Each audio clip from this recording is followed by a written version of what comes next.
Hey guys, thanks for jumping back into the cryptoverse. Today we're going to be talking about Bitcoin. If you guys like this content, please subscribe to the channel and turn your notifications on and like the video. And if you want to discuss these charts, then please check out the Telegram and Discord channel in the description below. The Telegram channel is getting over 1,300 people, so there's definitely a lot of people that you guys can float ideas around with, and I'm also there, and we'll discuss various charts that I put out. So what we're looking at today is we're going to look how moving averages, how they interact over the macro scale, and try to identify any correlations or anything like that. So first, you can see that. So I have made this a dark theme. So these are back to the charts that I typically make that have a white background, but I think my charts were burning burning too many people's eyes because of the white background. So at least for this video, I'm gonna test out the dark scheme and let me know what you guys think. If you guys like this scheme better, I can stick with it, or if you guys want me to go back to the white background, I can do that too. Just let me know. So we have the price of Bitcoin on a logarithmic scale versus time, and everyone has seen this graph with the first bubble, the second bubble, and the third bubble. Now we're gonna go through these moving averages systematically. And we're just going to show basically how the price interacts with these averages. So here is the 20-week moving average. So I've told you guys before, we've talked about how the 20-week moving average is historically a key indicator for a bull market and a bear market. So if we are above the 20-week moving average, then historically we are in a bull market, and typically we're holding that as support. And I mean, look at this one over here is the best example of how we held that 20-week as support all the way up, and then held it as resistance all the way down. And then here, the minute we broke that 20-week moving average, we went on a really incredible rally of around 4x or so. And now we've come back down, and you can see recently we've started testing it as resistance again. So this is just something to keep in mind. This is the ultimate indicator that I use to gauge my own sentiment for the market. As long as we're below this, then I'm not going to be very bullish in the short term. And typically, obviously at some point, it will reverse and we will go above the 20-week. But it usually takes a while. I mean, here you can see we were below the 20-week more or less for a year and a half or more, and then over here we were below the 20-week from the beginning of 2018 until the first or second quarter, let's say the second quarter or so of 2019. So once we get below the 20-week, at least historically, we stay below it. Even over here, I mean, it was several months. Even when we had a short market cycle, this was still several months below the 20-week moving average. So, it begs the question: we are currently below the 20-week moving average. Are we going to break this region? Are we going to break above it, this resistance zone, and start climbing higher? Or are we going to get rejected and fall further down? Because typically when we get rejected from it, we don't just stay right at the 20-week. We go up to it, we test it, and if we don't pass through it, then we just fall further. We went up and tested it, we fell further. Here, we tested it, and then once we broke it, we actually did see a pretty good move. And then we came back down, and you can see here we did something very similar. We came up, we tested it, we saw that we broke it, and then price took off. Now we're testing it again, so we are in a very critical region right now. And it's hard to say what it's going to do in the short term. I certainly have my own opinions based on a lot of different things, but this is going to be a key level to watch in the coming weeks. So and I'm recording this video. It is currently January 12th, about to be January 13th. By the time this video gets published, I don't really know what the price of Bitcoin is going to be. I think currently it's around 8,000, 8,100, somewhere around there. So it could be that my instant price data is different than when you guys watch this. Now this is going to be a bit of a longer video, so I know that's not going to appeal to everyone, but I think some people will find value in really going through each of these averages and understanding how they interact with the price. So this is a 20-week. This is key, a good indicator for a bull market and a bear market. Okay, here's the 50-week. Now the 50-week is I really like this indicator in general, just because I feel like it historically, after a bull run, there are other prior support zones, and we'll get into those later, maybe in a different video. But historically, at least in the last two bull markets, once we get down to the 50-week, assuming you're trying to squeeze anything out of the market, even when it's in a downtrend, the 50-week typically experiences a bounce. You can see after this bull market, we came down to the 50-week and bounced up. And then after this bull market, we came down to the 50-week and bounced up. Now, there are also some shorter time periods that I've also analyzed extensively, and maybe I'll cover those in a different video, that ultimately predict this bounce here, and other bounces that occur right when we peak, or right after we peak, I should say. But the 50-week is a really good one in terms of after the peak, showing some type of a bounce. Now, clearly, there is this market over here where we really didn't see a bounce. I mean, this was also with a lot of other stuff going on at the time. I'm sure many of you guys remember the hacks and stuff, where a lot of people lost a lot of money. So just consider that. But at least in the last two cycles, the 50-week has provided a really good support zone in the short term, in which you could potentially squeeze out a little bit more profits if you weren't quite satisfied with already seeing, 100 or 500x returns or something. So just consider that. And I mean, I say that in jest, but I mean, at the end of the day, money is money. And if you can squeeze out, a few more percentage points out of this, then I think it could be worth it. So anyways, you can see we're actually right on the 50-week currently. So the 100-week, so let me flip between these so that you can see the first time we came down, we hit this 50-week and bounced up, and then we came down to the 100-week. Now the 100-week is ultimately falling below the 100-week in the last two market cycles, was ultimately the indicator for the capitulation, that final capitulation run, and ultimately that last capitulation candle. You can see once we fell below the 100-week here, we immediately capitulated, and then once we fell below it here, we fairly immediately capitulated. And currently, we are really trying not to fall below it. You can see we are right on that line, and we are going to zoom into these later in the video. So you can see this is a crucial point right now. I really do think whatever Bitcoin does in the next few weeks it's going to be a huge indicator for at least the next 6 to 8 months, where the price is headed.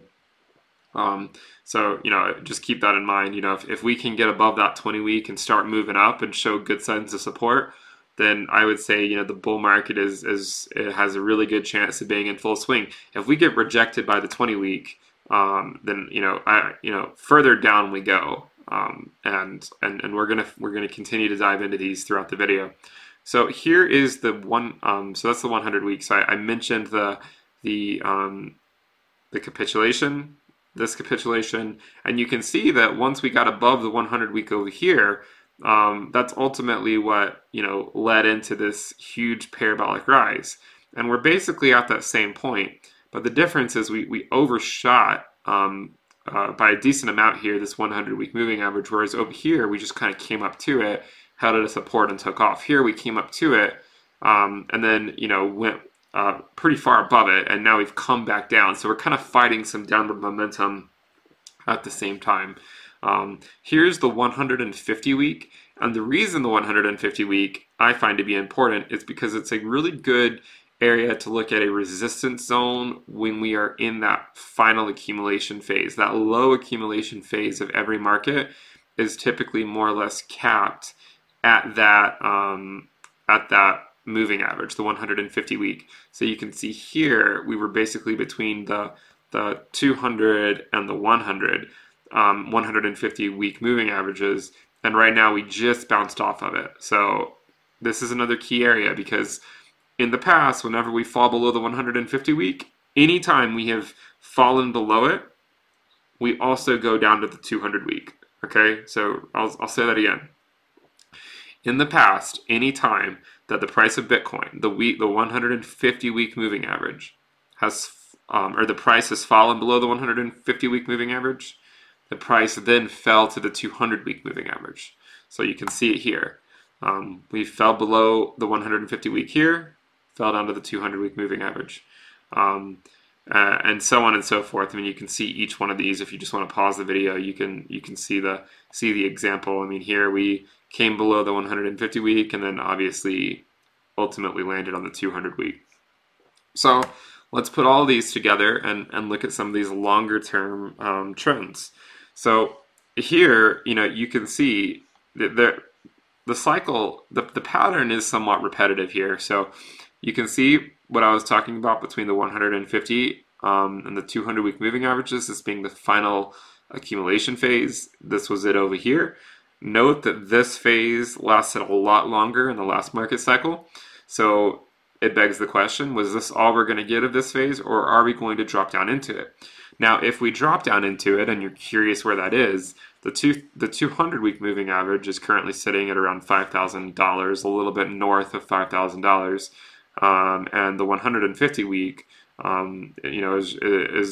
is not much higher than it. I mean, you can see here for yourself, if 10 to the 3, so this would be 1,002, 3, 4, 5, and you can see that 150 is around 6K or so, and it's not exact. I mean, you can go look at TradingView or something to get the exact answer at whatever moment you're watching this video. But currently, it's sitting more or less at around $6,000. So if the price of Bitcoin were to fall below $6,000, and if it were in that range between $5,000 to $6,000, then that would correspond to historically the best time to buy Bitcoin. Because you can see any time in the past, we were always we always found support and resistance between the 150 and the 200 week moving averages. We really don't spend that. I mean, we don't spend that much time in these regions compared to the rest of the market cycle, but these regions correspond to historically the best times to get in. And one of my favorite sayings is that, bull markets can make you some money, but bear markets can make you rich. And I think it's true, because investing in Bitcoin up here or up here is not going to be nearly as lucrative as investing down here or probably down here if we were to extend this out and Bitcoin were to go on another bull run. So keep this in mind. A lot of people get worried at seeing Bitcoin price drop. But for me, it's like Christmas morning in a sense, because if you see the bigger picture, if you're convinced that Bitcoin is headed off to much higher prices in the next even 5 years, then seeing a drop to a region, say near the 200 week moving average, would be welcome. If you can keep that the macro level view in mind. If you can't keep that in mind, then I really don't know what you're doing in Bitcoin, to be quite honest. So here we're just going to zoom in some so we can look at this stuff a little bit better. You can note some patterns that have transpired. Again, here you can see better the 150 week and the 200 week essentially being that last final accumulation zone here and here. And we really aren't that far away from the 150 week. In fact, we recently held it as support essentially as early as last week. So I mean, here it becomes obvious that the 150 week is probably around it's probably a few $100s higher than $6,000, maybe around $6,500.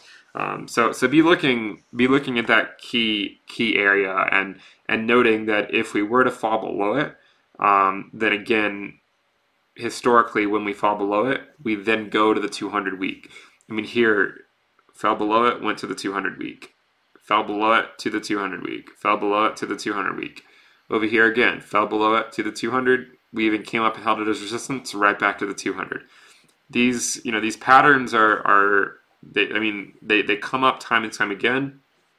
And I think, if you're not a day trader, let's say you're a swing trader, if you can be patient, just playing these moving averages can actually work out quite well. Now, obviously, at some point, you might say sell at the worst possible time.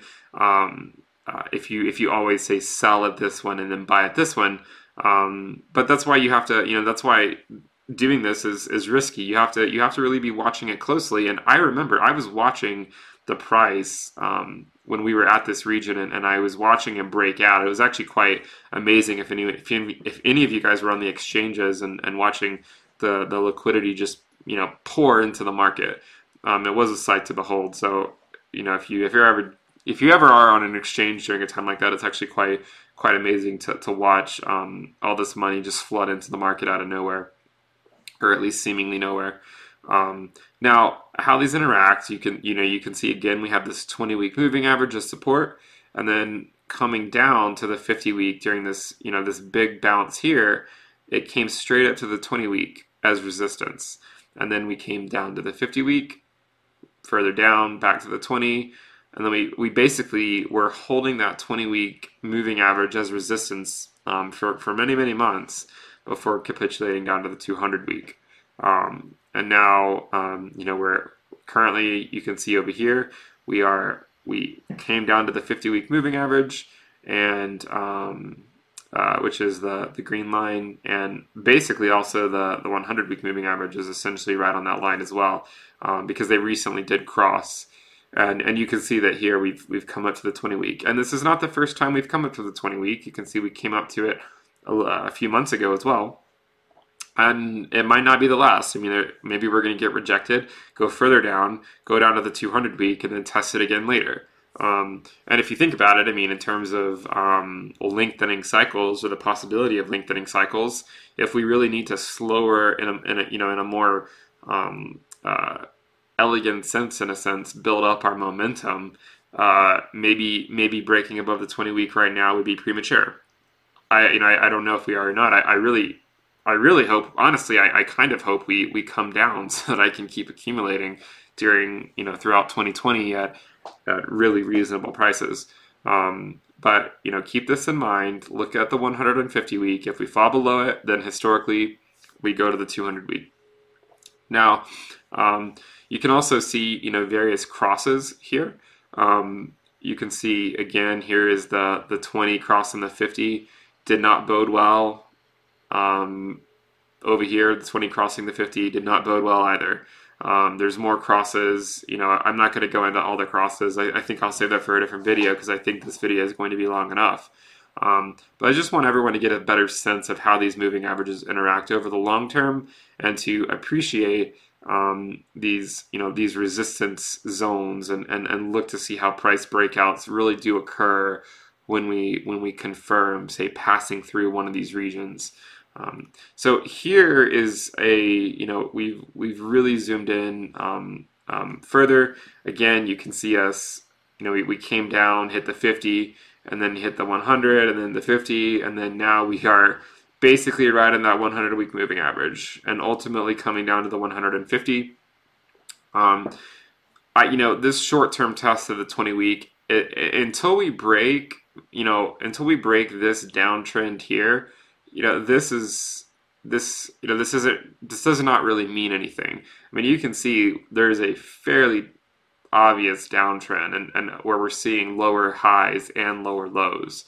So, there's no, until we break the 20-week moving average, until we really get above it, hold it as support, maybe even break this high here, I'm not going to be bullish on Bitcoin in the short term. It's as simple as that. I look at the patterns, I look at the history of what things say, or what things show, and until we break that trend, the trend is your friend. Until we break it, it makes sense to use that trend to your advantage. And at some point, as again I mentioned, you might use it and the trend will break. But if you benefited from every other point, then it probably was worth it. So here is, again, I just want to show you just the 150 and the 200 week moving averages. So you can see any time when we were between these two averages was a great time to get in. I'm going to, really stress this. If we fall to this region, then it historically is a great time to get in, and you can see we are just north of falling into this region. If we add the 100 week onto there, you can see, this is between these lines, between say the 100 and the 200 week. Historically, this is also a decent time to get in. If you have, if you're looking at the longer term picture, a few years out, then getting in between this region, which is where we currently are, is typically a good thing if you can just keep your eye on something way out here in say 2022 or 2023. So I do want to draw your eyes to a couple other things. So if we were to go back over here and we look at these longer term trends, one of the things I get a lot of people asking me, okay, well, Ben, what do you think Bitcoin could theoretically fall to? Like, what is your absolute, your bottom, or people say your all-in point? Now, I don't ever go all in at any point. I dollar cost average my way in. But one of the things I would like to point out is that we have held the 200-week moving average as support historically since the inception of Bitcoin. Now, the issue with this, sorry, I have like a tickle in my throat. The issue with using this indicator as the absolute bottom is that it only has existed for a few years, because in order to get a 200-week moving average, the price has to be several years old. Now, this held the 200-week moving average, okay? And this held the 200-week, but you have to consider other aspects as well. This one, this yellow line here, is the 100-week moving average. So if we were to, if you could imagine that there was still price data over here, which theoretically there is, because price data goes all the way back to 2009. If you could imagine, it's not that hard to imagine this line coming and this 100-week moving average being a support region for the first market cycle, this 100-week. And then maybe we say, okay, well, in the second market cycle, the 200-week moving average is where we found support, because you can see we initially tested the 100-week, but we certainly didn't hold it for very long. We just held it for a few months, and then we fell through it to the 200-week. Now, we came to the 200-week, and we've held it as support, but we've recently been coming back down. Now, the question is, are we going to continue this type of linear pattern? So maybe you could say, okay, if we held the 100-week over here, we held the 200-week over here, maybe this one is meant to hold the 300-week. Now, I'm not saying that's going to happen, but for me, this is my, I would say that this is my, ultimate bearish scenario. And the reason I say that is because there are a lot of people out there that will say, what if Bitcoin drops to $500 or $1,000? As far as I'm concerned, I just cannot imagine that ever happening again. I don't see us going to $1,000. For it to be $1,000, it would have to drop all the way down to this line over here, which would, I feel like that would be very catastrophic if something like that were to happen. But I actually don't think it's going to happen. I don't think a $1,000 Bitcoin is on the cards. I also don't really think a $2,000 Bitcoin is on the cards. Now, if we were to jump into these 250, so this is the 250 week, and this is the 300 week.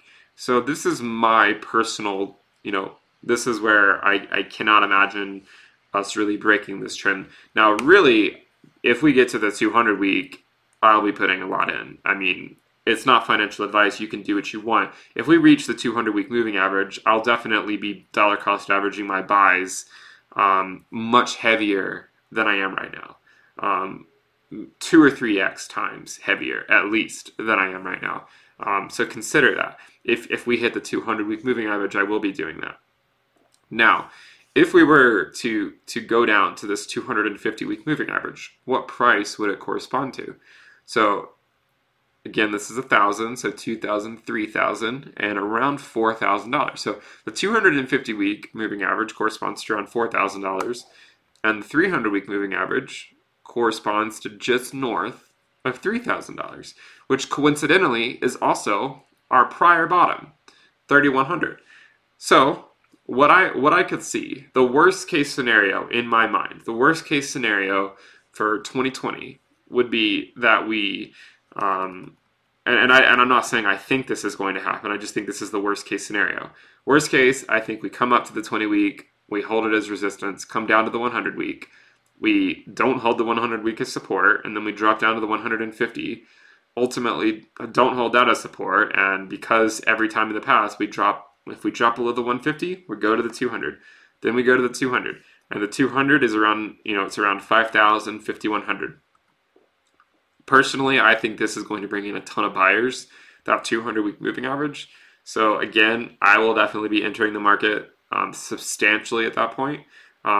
But that doesn't mean it can't go lower. And if it does, the 250-week is at around 4,000, and then the 300-week is at around a little higher than 3,000. And just keep these in mind. Keep these ideas in mind, because if they do come to fruition, it's not going to be like it's impossible to imagine that sort of scenario playing out.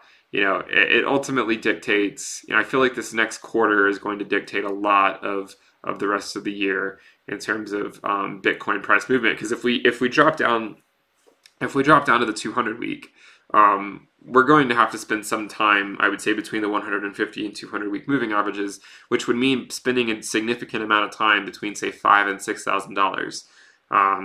Several months, I would say, between those two figures, if we were to drop down to that, to really garnish some type of positive sentiment in the market, just to build back that momentum. And if we drop below that, then I could see us obviously spending a substantial amount of time there if we were to drop that low. Now, if you were to ask me what I think is going to happen, realistically, I see the 200 week as being a good bottom. But just, again, I've said this in video after video, don't get too attached to one theory, because, theories can be proven wrong. If Bitcoin were to break the 200-week moving average this year, it would not be the end of the world. It would not be the end of Bitcoin. It just means that it provides us more evidence for lengthening cycles and diminishing ROIs, and just it's taking us longer to get to those higher highs. Now, we'll see what happens ultimately. We'll see. I mean, the 200 week is really not that hard to imagine coming down to, because it's really not that far away from where we currently are. I mean, I know we're at around 8,000 now, and us going to, say, 5,100 is not that too far-fetched, considering Bitcoin's, prior price moves, and historically, January has not been a good year for Bitcoin. It's around the second or third week of January that historically Bitcoin does see, some substantial losses with it, which is also why the first quarter also corresponds to one of the best times to buy Bitcoin, because if you're buying Bitcoin after that capitulation, then historically that's a really great time to buy. So here we've added on the 250 and the 300 onto all of these moving averages, so you can see what how they kind of interact with one another. And here we're just going to zoom in again. So we have the the 200 week holding as support, breaking the 20 week, going straight to the 50, holding it as resistance, popping up, coming down to the 20. Bitcoin said, nope, just kidding. It's not time for the bull market. Immediately dropped to the 100, came back up to the 20, dropped down to the 50, oscillated between the 50 and the 100, came down to the 150, back up to the 50, testing the 20 again. This downtrend does not look particularly appetizing for me, but we'll see what happens. We'll see if we can get above the 20. And I should note that if you were to go back to these other charts over here, and I mentioned this before in a previous video, that it was the transfer of price from holding that 100-week moving average to the 20-week moving average that is what led into this bull market. So over here, Let me zoom back in way over here. So over here, we're looking for the 20 week and the 100 week. So this is the 20, and here's the 100. But the difference now is the 100 is below the 20 week. So maybe things will play out differently. Maybe we don't need to repeat what happened in the past. But one potential idea is that this will keep coming down until it crosses the 100 week, and then ultimately maybe then the transfer between the 100 and the 20 week can take place. But we'll have to see. So I imagine at this point I've rambled on far too long, and my voice is starting to elude me at this point. So I will go ahead and wrap it up here. I hope you guys like this content. We will continue to dive into this stuff. I know it can be a lot to digest. But I know there's a lot of crosses on here that we could go over. We could look at all of these different crosses, like the like the 100 and the 200 crossing. We could look at all this. We'll save those for another video. Again, if you guys like this, please subscribe to the channel and turn your notifications on. Check out the Telegram channel. And if you want to dive in further, if you want to get access to some exclusive reports, some of the long reports that I'm producing on Bitcoin and Ethereum, then check out my Patreon page. The prices right now are just $30 for the Bitcoin letters, patron-only updates, and a patron-only chat room, and this is per month, and then $50 a month for Ethereum letters and altcoin letters. So they come out. So Bitcoin letters is January, April. So it's basically just the first month of each quarter, and then Ethereum letters is the second month of each quarter, and then altcoin letters is the third month of each quarter. So if that's something you're interested in, be sure to check out my Patreon channel in the description below. Another thing that we're thinking about doing is potentially adding on a private YouTube channel for the patrons, for the people supporting me, so that I would essentially make some extra video content just for the people supporting me. So let me know what you guys think about that idea. And that might be something I do, a bit further off, but just a way to say thanks to people and to appreciate their support. So I think that'll wrap it up for this video. And I will talk to you guys next time. Bye.